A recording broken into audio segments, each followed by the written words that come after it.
धनबाद कोयलांचल इन दिनों प्रदूषण की मार झेल रहा है। कोयलांचल में बीसीसीएल और आउटसोर्सिंग कंपनी कोयला खनन कर रही हैं, लेकिन इसके साथ ही प्रदूषण भी फैला रही हैं। इसके साथ ही अनेकों कोक प्लांट से भी प्रदूषण फैल रही है।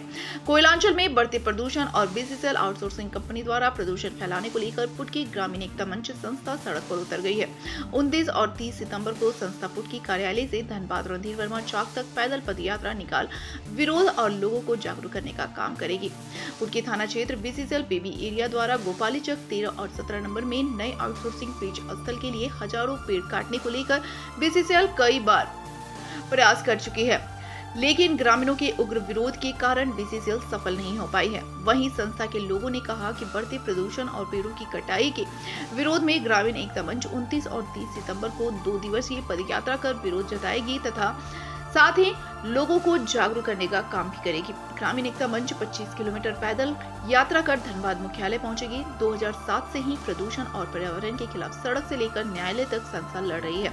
2 जनहित याचिका पर माननीय उच्च न्यायालय में सुनवाई चल रही है। वहीं जुलाई माह धनबाद दौरा में पहुंचे कोल मंत्री प्रहलाद जोशी ने कहा था कि कोल इंडिया की कोयला माइनिंग से प्रदूषण जरूर होती है, लेकिन इसके नियंत्रण के प्लांटेशन करती है। हालांकि उन्होंने कहा कि कोयला पावर सेक्टर की जरूरी है, इसलिए बहुत अधिक अनिवार्यता है यहाँ की पेड़ कटाई होगी।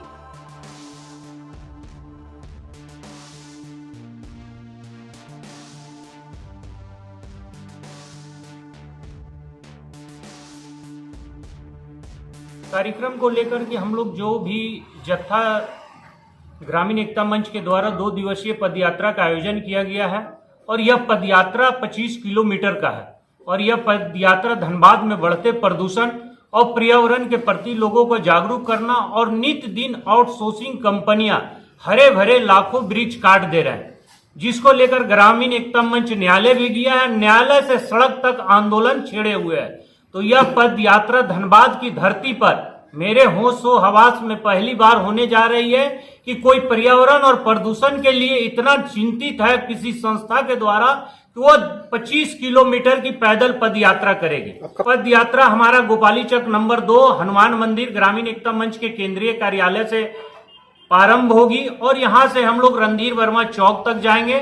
वहां पर हम लोग का सभा होगा। पूरे समय जो ध्वनि यंत्र विस्तार का समय होता है उस समय तक हम लोग का सभा चलेगा। वहां पे जितने भी प्रमुख डॉक्टर, इंजीनियर, समाज सेवी लोग सभी लोग उस स्थान पर जुटेंगे और वहां पर पर्यावरण और प्रदूषण के विषय में विस्तार पूर्वक जानकारी दी जाएगी। ये 29 तारीख को और फिर 30 तारीख को हम लोग 11 बजे वहां से बैंक मोड़ होते हुए जोड़ा पोखर थाना अमर शहीद शशिकांत पांडे के प्रतिमा के पास पहुंचेंगे और वहां पर एक नुक्कड़ सभा होकर कार्यक्रम की समाप्ति होगी और यह धनबाद के इतिहास में लिखा जाएगा कि किसी ने पर्यावरण और प्रदूषण के लिए 2 जनहित याचिका, 3 जनहित याचिका, 4 जनहित की हित याचिका माननीय उच्च न्यायालय में दायर किया हुआ है और एक तरफ पदयात्रा कर रहा है लोगों को जागरूक करने के लिए।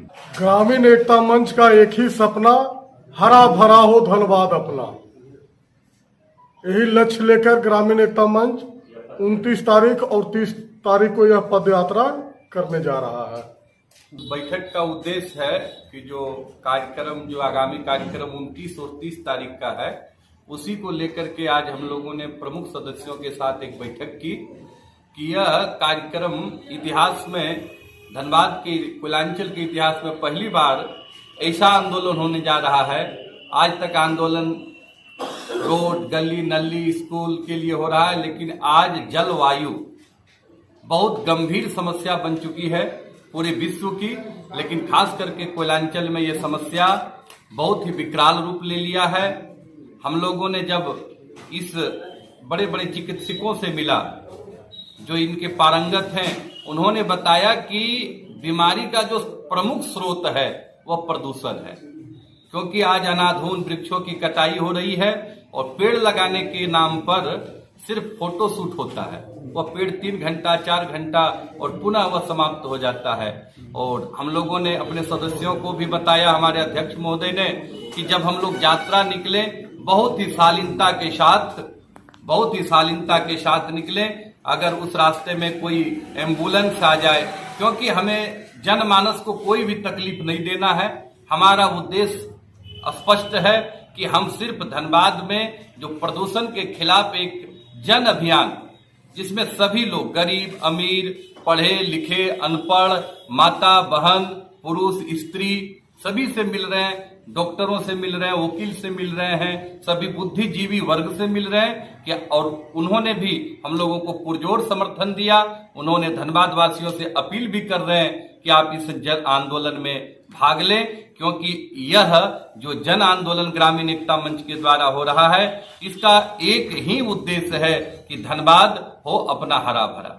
देखिए, माइनिंग जहाँ होता है थोड़ा हद तक लेवल तो पोल्यूशन होता है, लेकिन उसको कम करने के लिए हम बहुत प्रयास करते हैं। बहुत बड़ी मात्रा में plantation, water sprinkling, mine water use करने का, ये सब हम बहुत काम करते हैं। बट उनका केस भी कर दिया जा रहा है। देखो, जहां माइनिंग हमने अंडरग्राउंड मिशन लिया है, लेकिन तुरंत सब अंडरग्राउंड कन्वर्ट नहीं होता है, एक दिन में नहीं होता है। और देश को अभी जो आप लाइट जला रहे हैं ना, उसके लिए बिजली चाहिए, उसके लिए कोयला चाहिए। हम भी एनवायरमेंट के लिए वी केयर वाटर। अभी तक हम 31 इको पार्क कोल इंडिया से हमने सारे देश में जहां जहां कोयला हमें उत्पादन बुरा हुआ है, उस माइन आउट हो गया है, उधर कर रहे हैं।